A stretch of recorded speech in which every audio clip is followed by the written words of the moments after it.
Good evening, everybody, and a very warm welcome indeed back to the Cathedral. If you've been here during the day or yesterday for the Rising Conference, or if you've just come in this evening for the Lord Mayor's Peace Lecture. So if you're still just hovering at the back, then do behind the screen, so do make your way forward. It'd be lovely to have you in the space here, and if you don't want to make your way forward, could I just encourage you maybe to just hush your voices just a tiny bit. This is such a strange space where it can be hard to be heard, but it can also be hard not to be heard. So we sometimes find that people who are well at the back of the cathedral, who feel that clearly their conversation can't be heard at the front, can sometimes have a bit of an impact on the ability of people to concentrate on what's being heard from the front.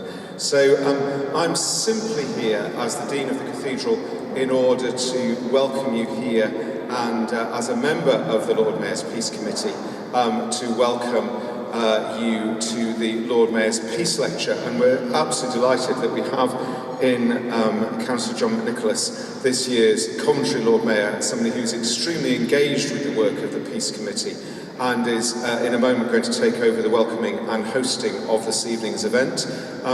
Thank you to the members of the Côr Cymraeg Coventry, the Coventry Welsh Choir, who have been singing for us, which has been absolutely delightful. Apologies to you for people not completely sitting down and giving you perhaps as much attention as your singing deserved, but it has been absolutely lovely. So would you like to just show your appreciation for our singers this evening? And we do very much hope we will have an opportunity to listen to you again. This evening's Lord Mayor's Peace Lecture is once again, as has been the case in recent years, coming within the Rising Global Peace Forum, very much led from the Centre for Trust, Peace and Social Relations at Coventry University, but offered in partnership with both the Cathedral and Coventry City Council, a really important part of our shared life over 6 years now, and having an increasing global impact and all sorts of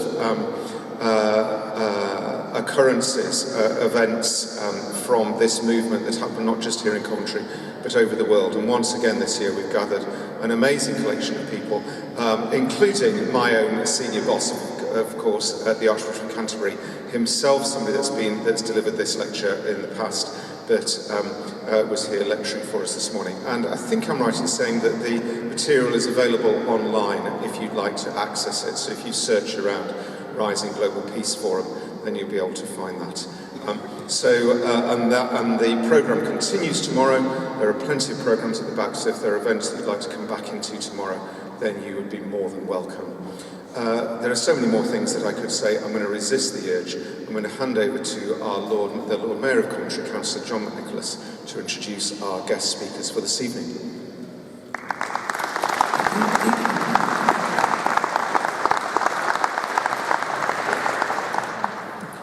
Thank you, Dean, and Lady Mayoress, distinguished guests, ladies and gentlemen, good evening. John said about the choir, Côr Cymraeg. They were wonderful in my hearing, and I thank them for what they offered, some very stirring Welsh songs. John also reminded me about the Archbishop's contribution to the Peace Forum this morning. Very, very thought-provoking, and I can really recommend, if you haven't seen it, please do so. The whole conference itself is thought-provoking. I had the opportunity of listening to a refugee who came to this country in 2001 on the back of a lorry, and he related his experiences of living in Afghanistan and the fear and the reasons why he came over to this country. And he was welcomed in Coventry and was asked, how long does it take to become a Coventrian? 24 hours, he replied. And that in itself reminds me of the warmth and the welcome Coventry offers many, many cultures, many, many faiths. We are, after all, the city of peace and reconciliation, and we live up to our name. And I am proud of Coventry for what it does, what it offers to the people of the world. And of course, the spotlight is on Coventry this year. It's the reason why I took the role of Lord Mayor, because we are a city of culture. What a fantastic time we're having. And this is part of that, because the Peace Lecture has been going on for some considerable time and has its rightful place in Coventry's calendar. Like the Archbishop this morning, I better go back on script. So welcome to a highlight of our annual Peace Festival, the Lord Mayor's Peace Lecture. It is a night to challenge and inspire, to make us all think of peace in its many forms. And I am so looking forward to hearing from tonight's speakers, as we've not had one, but we've got two special guests from our own city of Coventry. As the home of two-tone, Coventry was topping the charts in the late 70s and early 80s. Our bands were filling the dance floors, but they were doing so much more than that. Two-tone brought people of different cultures together. Coventry has always been a proud multicultural city, and the music of those days helped to bridge divides, and it still does. Today we welcome two of our city's true musical icons, Neville and Christine Staple, who will give a talk entitled The Sounds of Unity, Ya So. As a member of the Specials, Neville's writing and vocal skills helped bring new style to the charts and a new togetherness on our streets. Christine has been writing, producing and performing in film, video and music since her teens, and uses her talents to promote peace and diversity. Coventry is proud of them both, so proud to be the home of two-tone. The music, the fashion and the whole movement united different cultures at a time when racial tensions were high. It changed attitudes, not just in our city, but around the UK and the world. And on top of all that, it was great to listen to. I look forward to hearing Neville and Christine's thoughts on how their music achieved all of that, and how it continues today. And what better place to listen to our Peace Lecture than our beautiful cathedral that sits alongside the inspiring ruins and is known worldwide as a symbol of peace and reconciliation. Over the years, the Lord Mayor's Peace Lecture has seen our city welcome leading figures such as Michael Mpogo, Jonathan Parrott, Yasmin Alibai Brown and Paul R. Stryker. And I am delighted that Neville and Christine have agreed to join that distinguished list. Thank you all for your support for tonight's event and for your support for our Peace Lecture, which is such an important time in our calendar. Enjoy the evening, and my very best wishes for a happy and peaceful future. With that, let me introduce Christine and Neville. Thank you very much.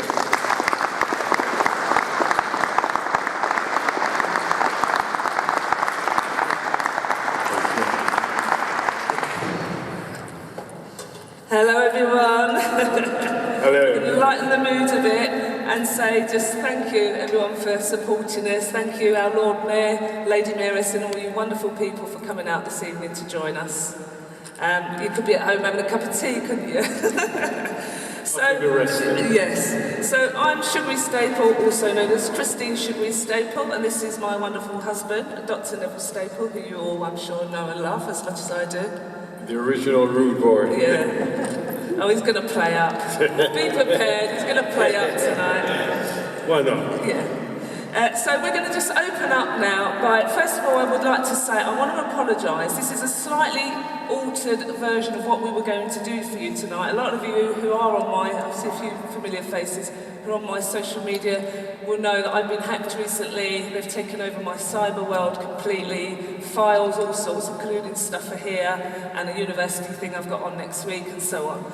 They've stolen money, so I'm literally at odds ends at the moment. So we've put together an alternative. It's still covering the whole Yaso that we wanted to talk to you about and the here and now music that we bring, but it's slightly different. So please bear with us. We're hoping that our lovely technical team, Fran, and his assistant there, or his mate there, will help us get through these slides really well. So we're going to start by opening with a little bit of history. A short clip, please. Sit down, you want to stay up? On August 5th, 1962, Princess Margaret finally pulled down the Union Jack after more than 300 years of British rule in Jamaica. The soundtrack to this newfound freedom was the first truly Jamaican music, the newly invented ska. The story of modern Jamaican music starts in the early 1950s in the poorer areas of downtown Kingston with the emergence of a uniquely Jamaican phenomenon. Still at the heart of the music 50 years later, the sound system.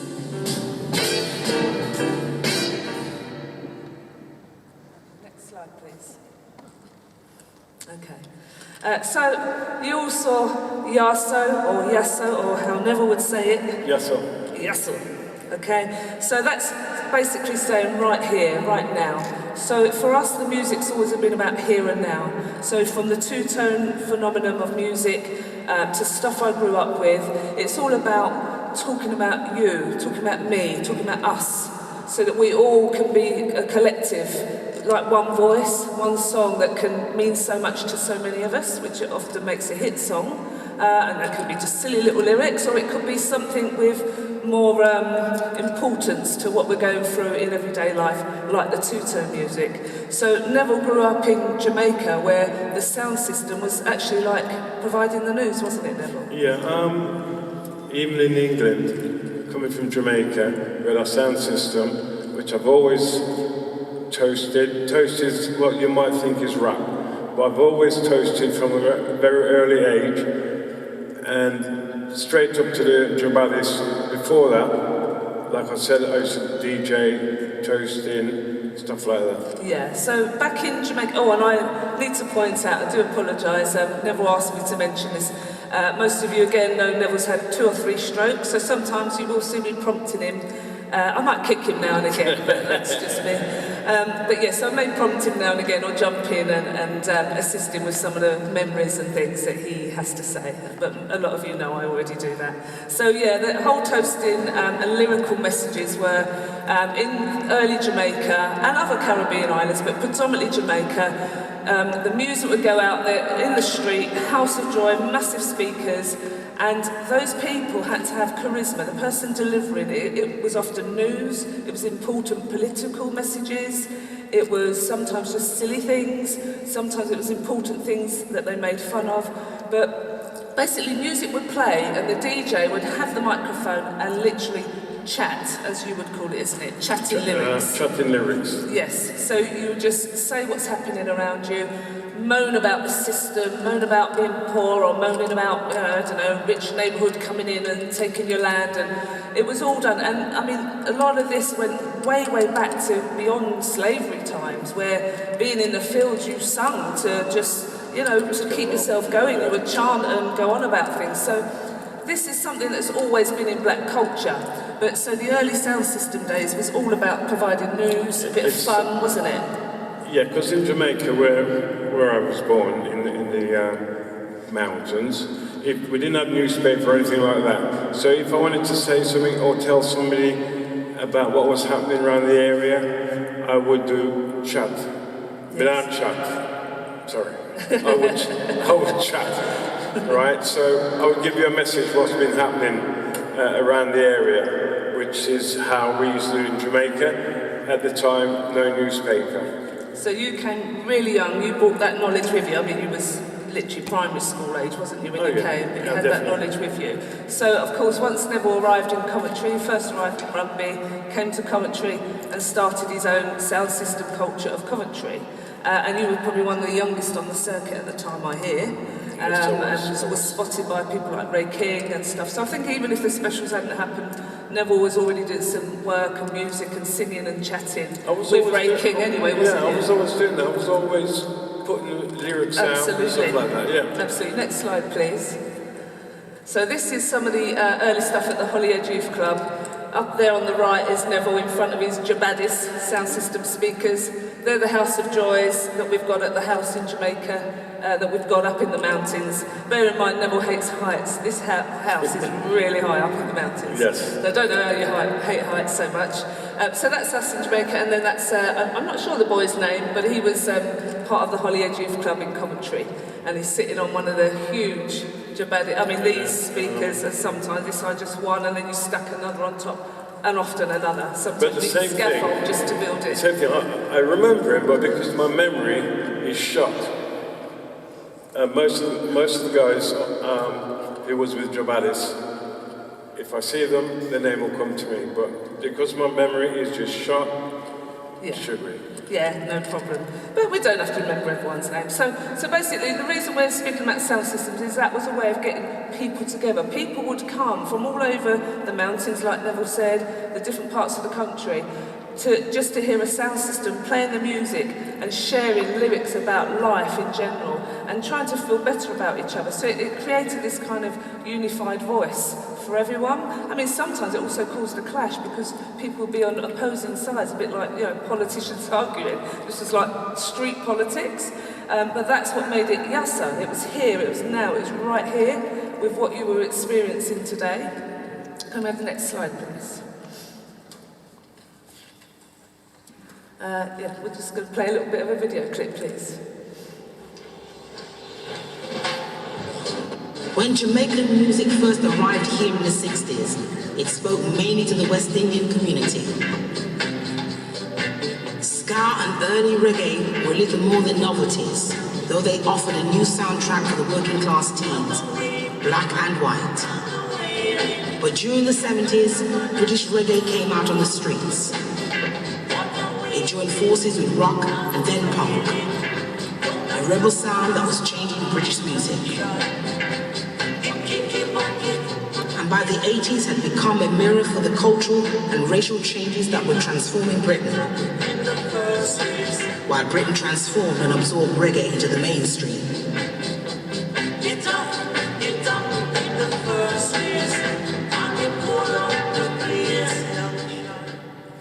So that kind of relates to what we were saying about the families that came. Neville came to meet his family over here at a young age, and that culture sort of came with him and came with lots of other people. And in a lot of the inner city areas, this music gelled, like they said in the clip, with a lot of the working classes. There was a connection there, and it was everything from the young skinheads. And when I say skinheads, a lot of people go, ooh. Most of you here, especially if you're from Coventry, you know that the original young skinheads were literally guys who were very much into the Jamaican sound. They liked to look tough. Yes, they shaved their hair or had suede heads, as they called it back then. And they embraced the whole Jamaican culture as well as other cultures. And it was sort of later in the 70s when sort of National Front and other groups were taking over that a lot of them, for their tough image and their street styles, got recruited up by lots of far-right groups. Which is how the whole bad culture of the skinhead was pretty much born around that time, and I witnessed this around friends I had at the time in London, because I wasn't always in Coventry. Do you want to say something about that, babes?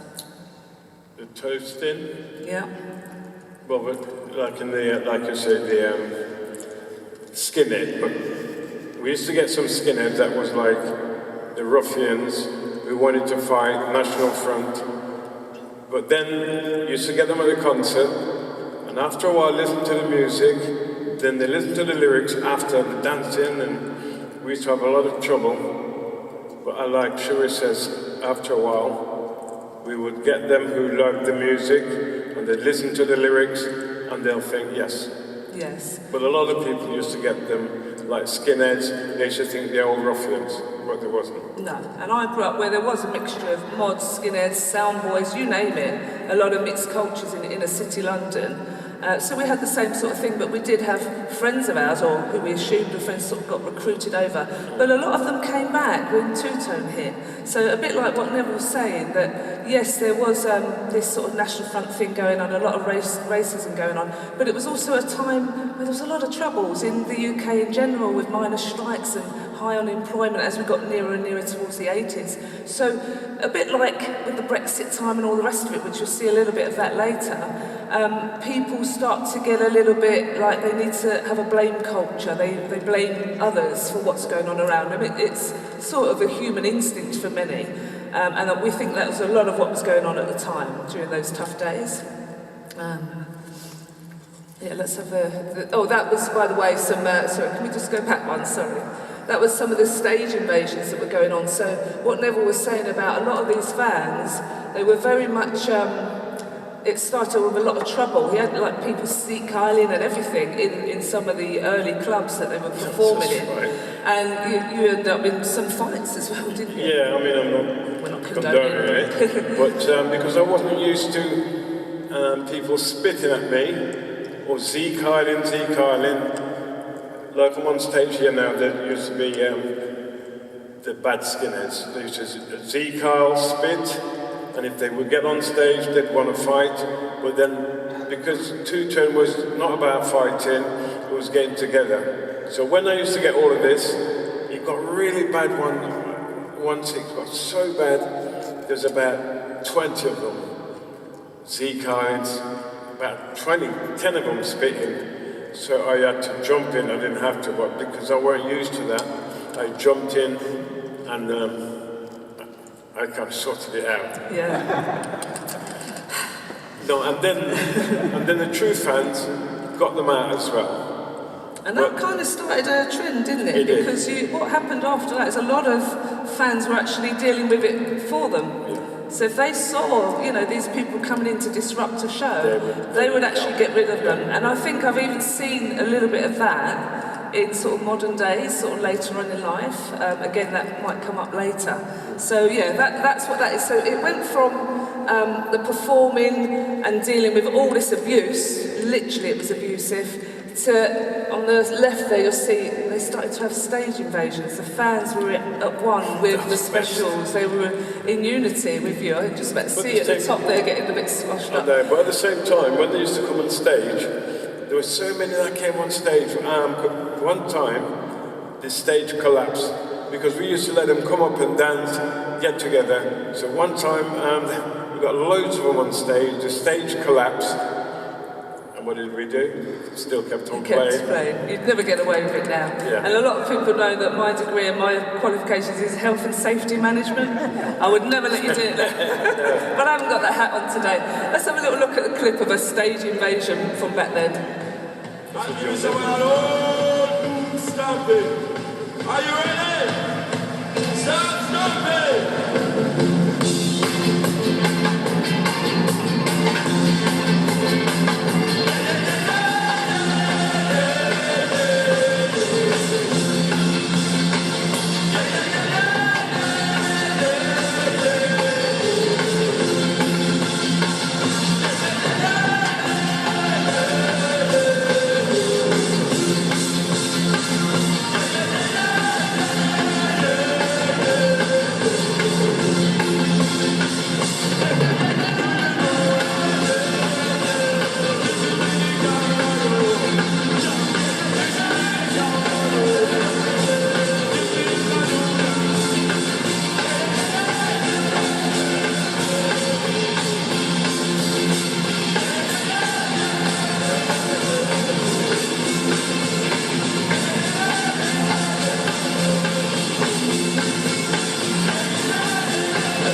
That brings back so good. Yeah, rest in peace, John Bradbury there. Yeah, so that brings me on to sort of my past. That's me, as you can see.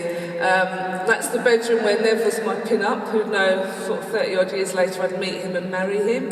But this whole two-tone phenomenon put Coventry on the map for me as a young girl in London, and I was very much into, that's me on the left in the red top, in case you didn't recognise me. And I was quite a tomboy as well, but I was very much, I saw Neville, fell in love instantly, he was my pin-up. Don't know what happened years later, but no. So the whole two-tone phenomenon hit us hard in London and put Coventry on the map. I couldn't wait to see them. I tried to see them. I was a little bit young for most gigs. Can I have the next slide, please? So that was the gig where I listened from outside, the one on the left, that was in Camden, and the one on the right, I used to do a lot of marching and sort of socialist movement stuff. So we did a march up in Leeds, and that's when I finally got to see them properly, and that was absolutely amazing. What do you remember this one? The one on, the Electric Ballroom, I think you've filmed in there lots of times since then as well.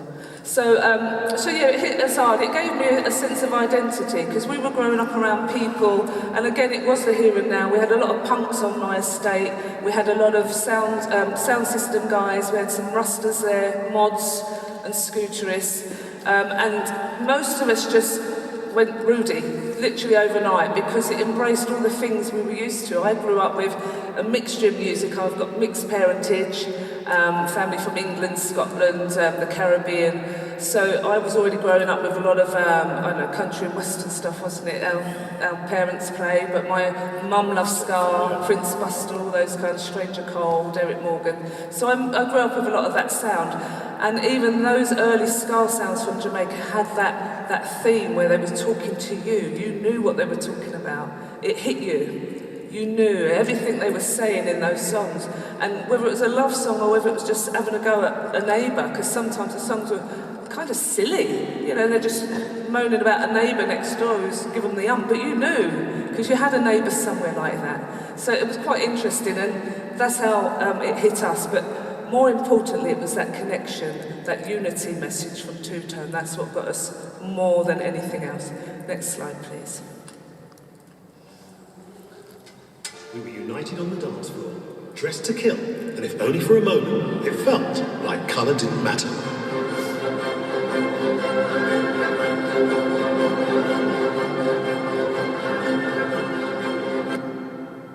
Beautiful.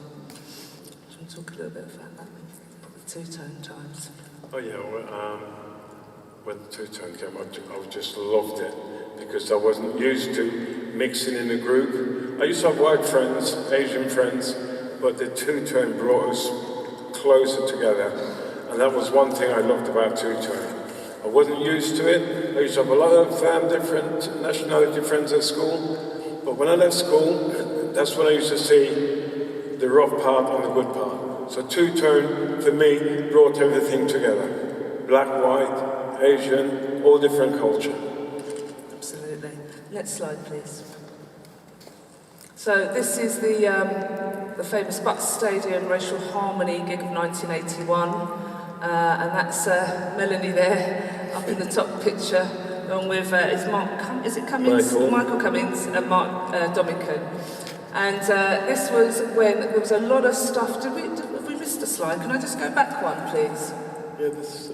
Oh yeah, so if you look at the bottom, there's Neville and Terry and the band performing up on the left, and obviously the bottom, some of you may have seen these photos before, they've been on exhibition before, but there's all the trouble that's going on outside, because what happened, this was a racial harmony gig, and again, a lot of you will know that the police were worried, so they came out in full force because some far-right groups promised to come and just smash anyone's head in if they went along to this peace. But at the same time, in Coventry, we played the Butts as specials.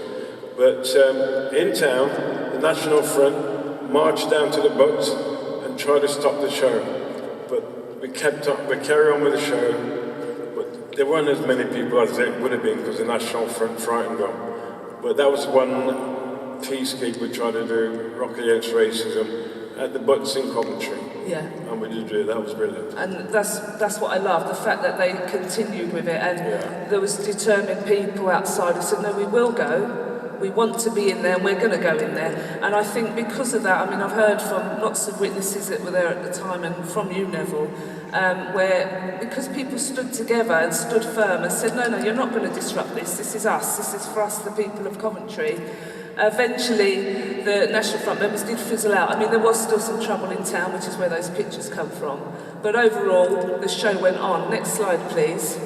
So again, that's everyone enjoying themselves. As you can see, lovely mixed crowd. It actually worked great. That's my daughter. Yeah, looking great now. And the next slide, please. And this is like 40 years on. Yes. So what an amazing thing. We got them all together again, the three of them, to stand in the exact same place at the Butts Stadium. And this is 40 years on, it's the anniversary this year. So here they are, still able to hug and enjoy each other's company. So you know that this is Coventry, right? Yeah, absolutely. Next slide, please. So this is what we want to point out. Obviously, we've got some Brexit stuff going on, some other far-right stuff going on, all sorts of stuff going on there, a bit more chaos over on the left. So while a lot of this is going on outside, next slide, please. This is what we're doing inside. Would you like to play that, please? So this is another stage invasion in our modern times. This is in the recent few years ago at the Belgrade Theatre. Would that not go any bigger, please?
No, the stage didn't collapse, but we did get in a lot of trouble for allowing that to happen. It was great fun. But I was told not to call them on stage, but because I was used to that, come and join us. Because you're rude. It's not because you're used to it. You're just naughty. You like to no, they wanted to come on stage. So I said, come on.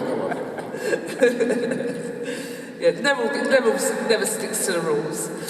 Okay, so right. So this is Gary. So basically, what we're saying here is the Yaso is about here and now. This is about lyrics that impact on our everyday life, and more importantly, it's the power of music. So throughout these slides we've been showing you, it's that power. It's music having that message. It's people getting together because of music. And, you know, a lot of you will see that with fashion. You might have in the 80s, I don't know, been new romantics and you all dressed a certain way, you hung out together, and you had that joint message. So we're talking about the power of the type of music where we're literally is the narration of the life you're living in and how you're getting through each day. So this is Gary. Now, as it says there, National Front Skinner during the 70s and 80s.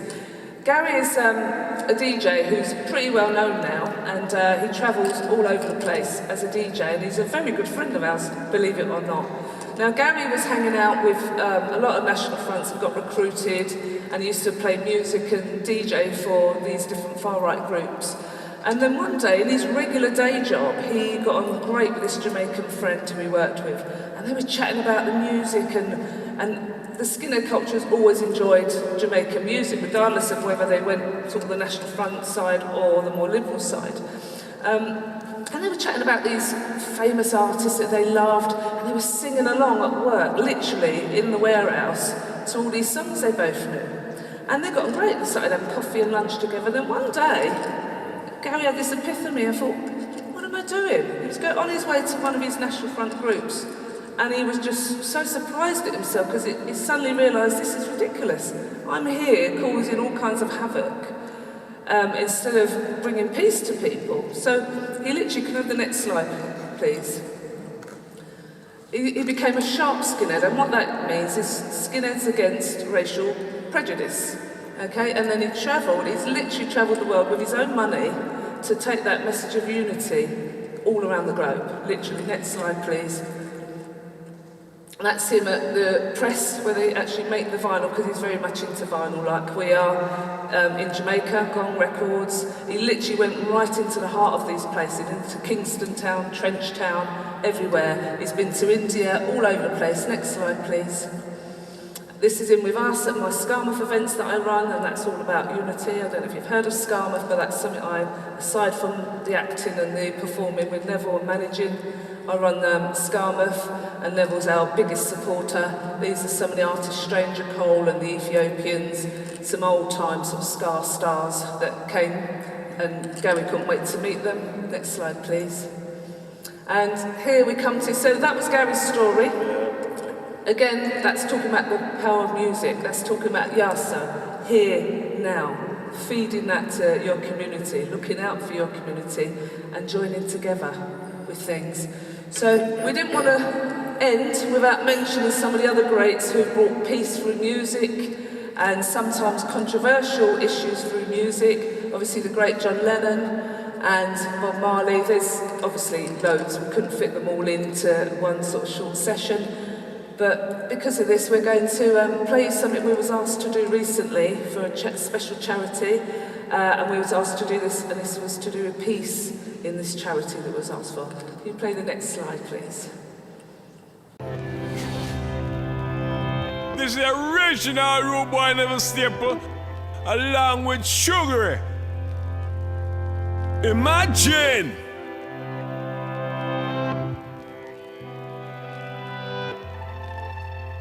I said imagine!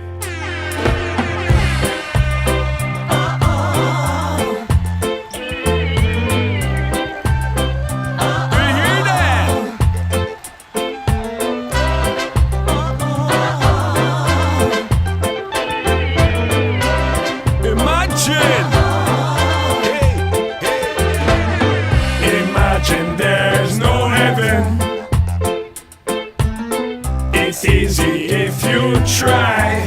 Just try? No hell below us. No, no, no.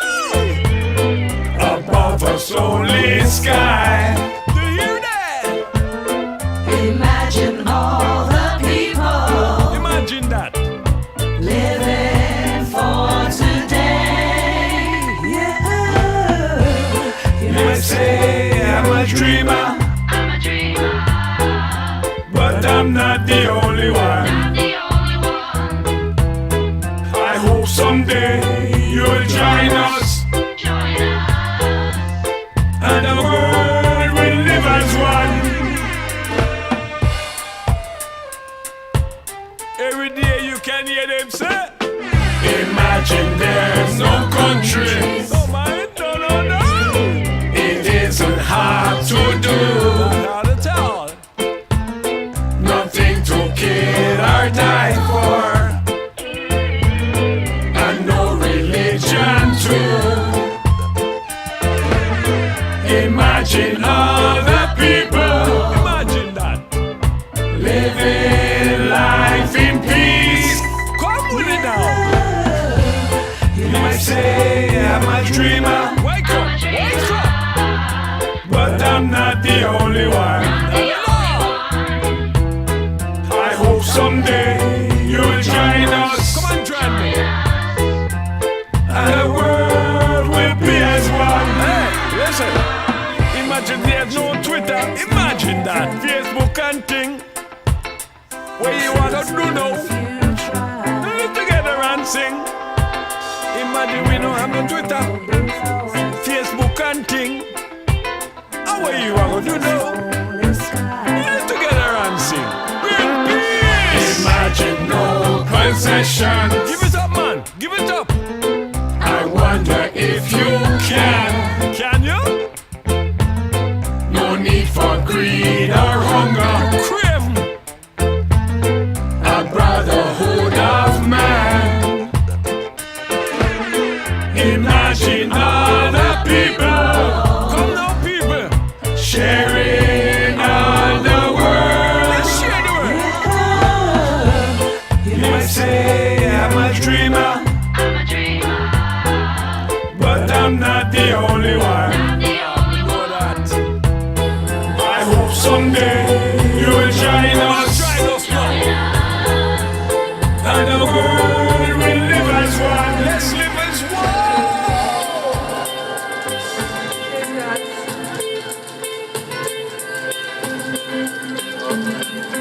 In a concert. Imagine that. Thank you.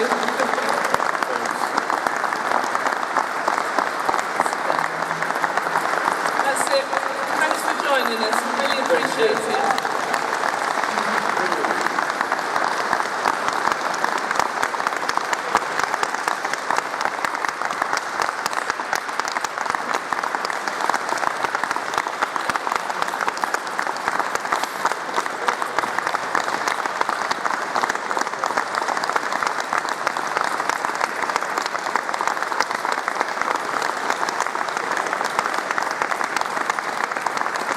Well-deserved applause indeed.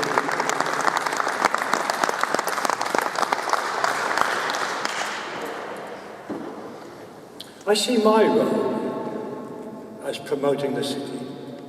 And of course we get a year as Lord Mayor to do just that. But Christine and Neville, you've been doing that. You've been promoting the city since the early 80s on the public stage.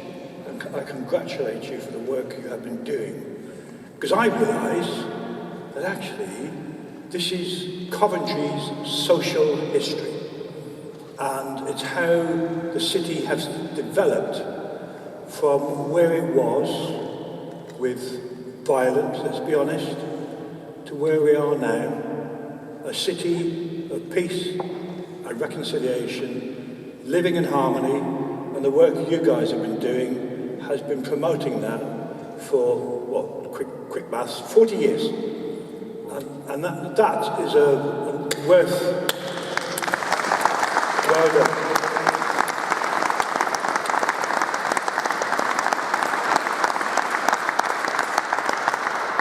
And how the music developed from where it was, as it was said, it was relevant, current, in the moment, to what it is today. And your version of Imagine, I hope, becomes a single, because I'm pretty sure that would be something that would be well followed throughout the country.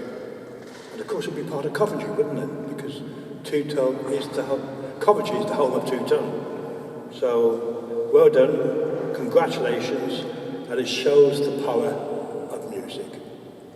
So, with that, I think it's now an opportunity to ask a few questions.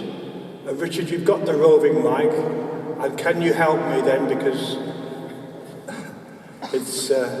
So, looking for the first question. Let me kick it off, okay? What do you think when you see the music, you up on the stage and the videos? What does it recall for you in terms of the energy and the power of music that you were able to relay to the audience and their response back to you? What were your thoughts at the time? At the time, I just thought, yeah, great, we're getting together, with, like I said, with different nationality, because myself growing up, it wasn't that tight.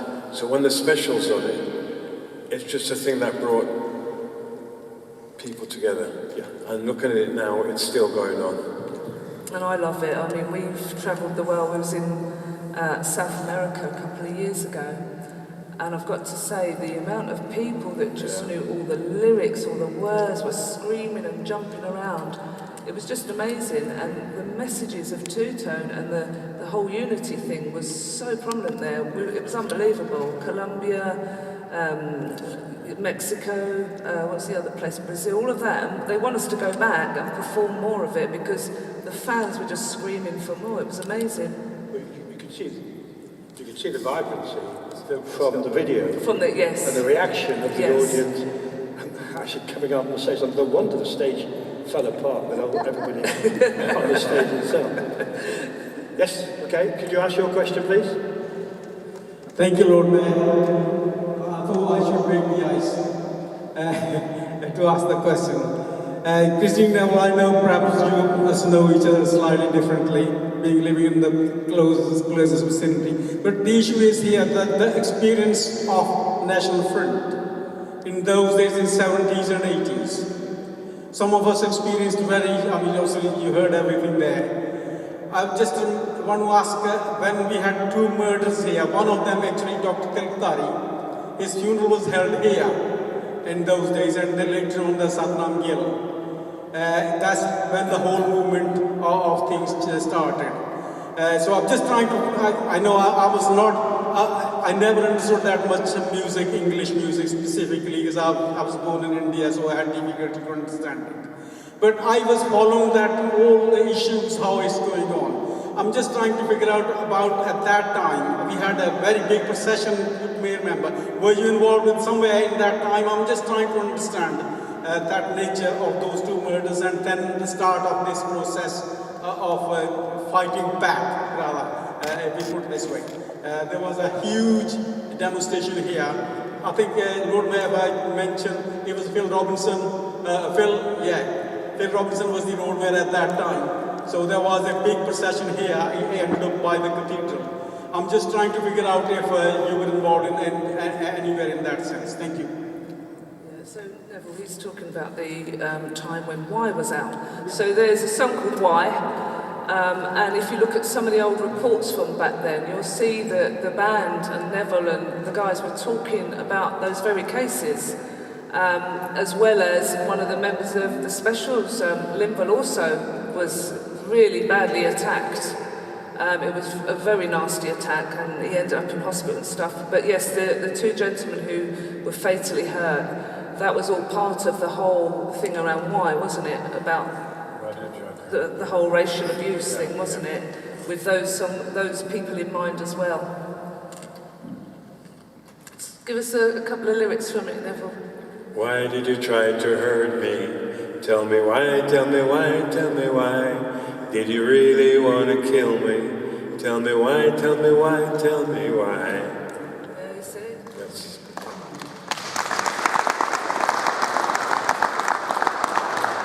Still has the harmony. Is it any? Yes, another one there. Thank you. Thank you. This is Neslihan from Lord Mayor's Peace Committee, also represents Turkish community in Coventry. Thank you very much for showing us how music can be used to promote social, better social relations or promote your ideologies.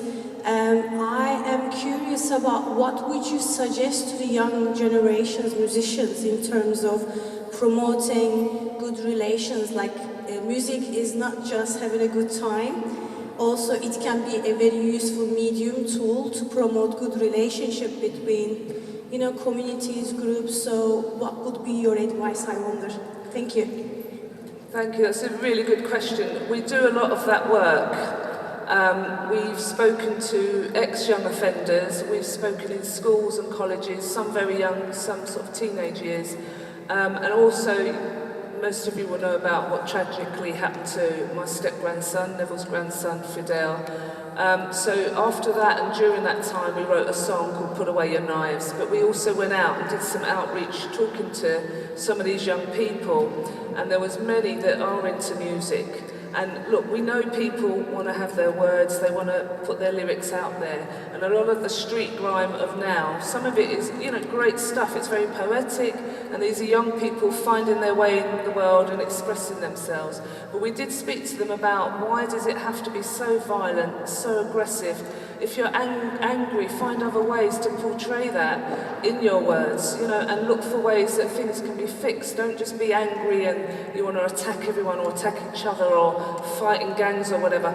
Look at something more positive, a way forward. Let your lyrics express that. Yes, get your anger out, but do it in such a way that people will want to respond to you and people will want to help. and get involved, because there's this culture of just because, oh, I'm angry and I've got something to say and I'm young, that I can be really nasty and aggressive about it, but it doesn't need to be that way. The music that these guys are putting out, I mean, Concrete Jungle's talking about gangs fighting, people in the street, but the main message of the song is that I'm not going out tonight, I don't know if I'll be all right, I want to go home and be safe. You know, so what I'm saying is it can be expressing your anger at some of the things you're having to face, but equally, let's do it in such a way that people will respond, grown-ups will respond, record labels should be responding in the right way too.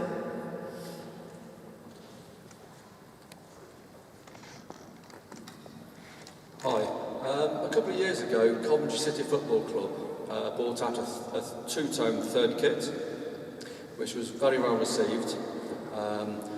I thought it'd be a really good idea for every football team to bring out a two-tone third kit, as there unfortunately is still a lot of racism in football from the fans. So that every football match played, maybe for a season, there was one team playing in the black and white kit, the two-tone kit, to spread the word, obviously, to kick it out, kick racism out of football. I just wondered what you thought about that. I think that would be a good idea, but I can't see it happening, to be honest with you. But it would be. No, but it's a great idea, seriously. But the way football is with different teams, I don't think it will happen. But it'd be great. It would be very nice. I think that'd be fantastic. I think you need an entrepreneur. Any entrepreneurs in the house? I think that's a fantastic idea. Yeah, How definitely. cool would that be? How cool would that be? Yeah, it's amazing. a great idea. Great idea. Yeah. Any contacts out there, let us know and we'll see what we can do to help that, because we were there, we helped launch that, along with the Two-Tone Village, who are in the house tonight. Hello, my darlings. Yeah, I think I love that idea. Okay. Hiya, I'm Abby, I'm representing Coventry University. Our question is, how does it feel to be able to see and know the impact that your music has years on the younger generation? Like you said before, yes, people are definitely angry when it comes to racism and everything, but we do feel very influenced by the things that you've said before and the things that you preach in general. And we're, it's just amazing to hear. So, yeah, how do you feel about having such a widespread impact? Like you said, you went to like South America and everything, and you were like, wow, people know our lyrics so well. So, yeah. And you've been doing that for years. I mean, Neville spent 9 years in the US, and oh my goodness, you had a whole young fan base there, and helped people like No Doubt, Gwen Stefani, and the Rancid, and lots of young, lots of the bands that they were influenced by you, weren't they? They were into the music and what we're talking about. They heard it coming from England, so because I was in America and I was doing what we were doing from England, the specials, they just loved it, what we were saying. And there's so many young fans still now. I mean, we were in Australia 4 years ago. Again, lots of young people there. So you're right. I mean, the young people listen. It's the lyrics. I'm not sure there's anything around now that gives them that same kind of... because the lyrics back then still relate to now. There might be a few things, and there's songs about, you did about Margaret Thatcher back then, but it could still be about a politician now if you've got the ump with them or you're upset with them. So my point is, yes, those lyrics, Ghost Town was probably one of the most played songs, wasn't it? We were requested doing some DJ stuff this year. So yeah, we do know, and there are a lot of young fans at our gigs, aren't they?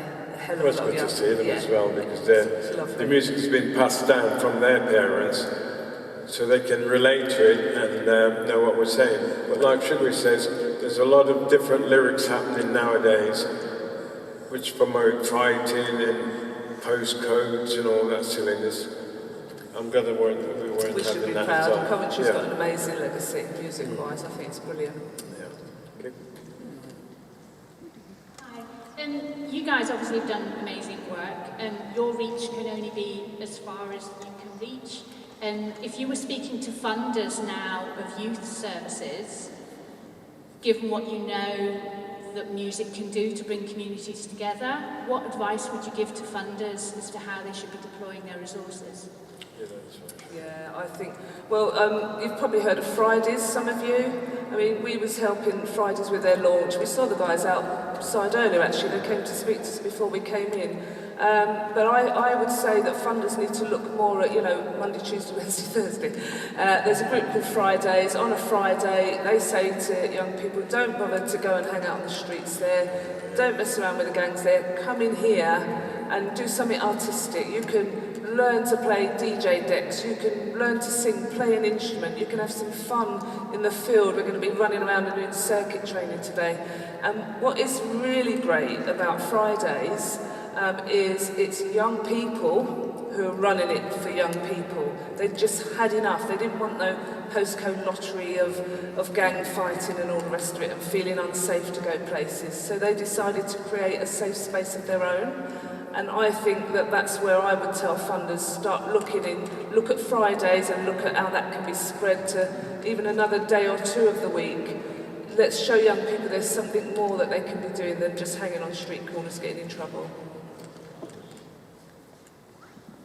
Thanks. It's fantastic having you here and talking about this. As we've said before, it's kind of, I grew up with this, well, I was already, I guess, about 18, 19 when two-tone was really having an impact. And there's two parts to the question, really. One is, why is there so little popular music which seems to be really making a difference in the same way that two-tone did back at the end of the 70s, at the beginning of the 80s, when it really felt as if it kind of had a significant social impact. So it's partly, why is that quite hard to spot? Or on the other hand, are there people that you look to as delivering that kind of social impact today? Are there artists or bands that make you really excited about what's happening in music today? I'm going to ask Sugar to say this, because when I'm talking to a crowd like this, I'm not very good at my memory as well. So if you're in a gig, I'm fine, but like this, I'm not too good. So Sugar, get you up and sing then. Just sing your answer, Neville. But no, seriously, I would say we do worry. We have got a few young bands and young artists that we're looking at, but often they start out sort of one way and go somewhere else with their music. So it's trying to keep them realising that, this is great what you're doing. You don't need to go off and turn it into this sort of bad vibe. Unfortunately, because of social media and technology, it's a different world we live in, and everyone wants likes and follows and points for doing crazy, outlandish stuff. So I believe that's a lot of the problem we've got. But there's a few young bands. I mean, we can't actually announce them at the moment, but early next year you'll see us supporting and helping a couple of young Coventry people come up and do good things. But to be honest, you guys here can be part of that. So when you hear or see, young people doing great music or great artistic stuff, support them. Go out and see them. If you hear the Belgrade's putting on some special event for young people, go and support them. If they see that, the masses are starting to really, warm to what they're doing, it will encourage them more and they'll stay on that track, just like anything in life, really. One more, John. Okay. Hi, I don't have a question for you, I just have a comment. I'm a big fan, I confess that. And I wouldn't forgive myself if I didn't take the opportunity to say this to you. I was a teenager in Belfast in the 80s, and it was a really grim time, in particular around the hunger strikes. There was trouble everywhere, we couldn't even go to school properly. And your music brought us together, and I know it wasn't aimed at us, but the impact it had on us at school was phenomenal, and we've been fans ever since. So I just wanted to tell you that while you were here. Thank you. Oh, that's wonderful.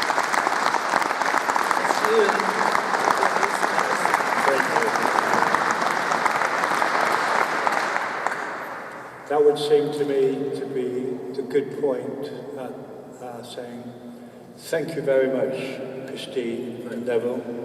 You are an inspiration. You are part of Coventry's social history, and the work you have done on behalf of the city is amazing, and I thank you very much. I'm a fan. I don't know about you guys. But well done.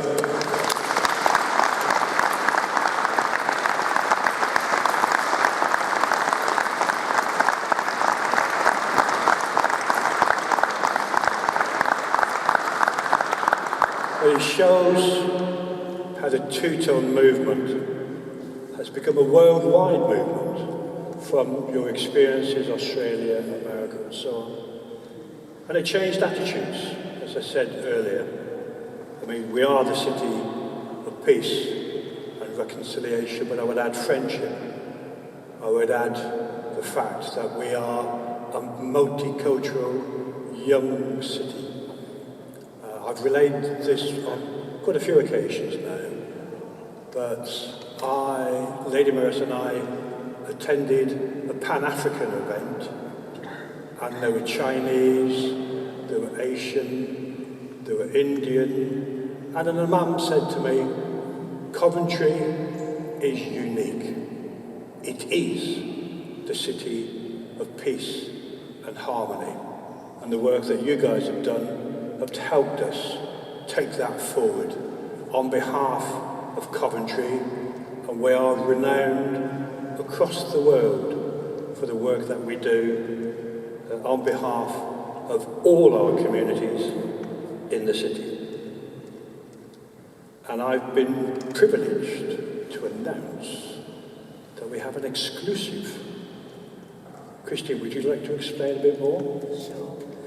So every time we do a music video, new album and so on, we always make sure we film a music video in Coventry, and we also put some history behind the music videos. So we've done all sorts of videos, filming around here, in Council House before, St Mary's Guildhall, and all around different parts of Coventry. So all of you know the first album that Neville put out with the specials, called The Specials. The front cover was done by the famous Chalky Davis in the Canal Basin, all looking up just above where the Tin Club sits now. So our brand new video that no one has seen yet, so you're getting an exclusive tonight. We're going to play it for you now as an ending finale for you. Okay, and it was filmed at the Tin Club by some wonderful guys from Leicester, but they came into Coventry to do this for us.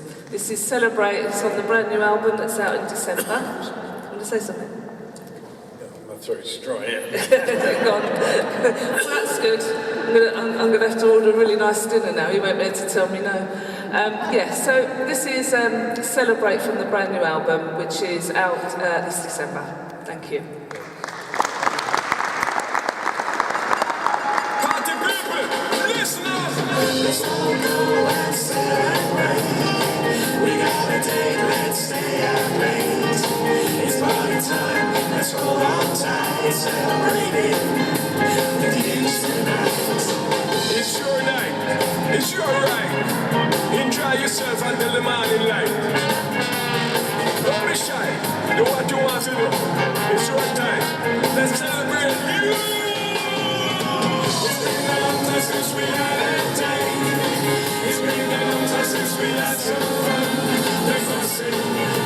It's party time, we're gonna celebrate till the night is done. Let's all go and celebrate. We got a date, let's stay out late. It's party time, let's hold on tight, celebrating with you tonight. Everybody call out out. Let's get together, no messing about. Friends you wanna see, and friends you wanna meet. The party's on, and we're feeling sweet. It's been a long time since we had a date. It's been a long time since we had some fun. It's party time, we gotta celebrate till the night is done. Let's all go and celebrate. We got a date, let's stay out late. It's party time, let's hold on tight, celebrating with you tonight.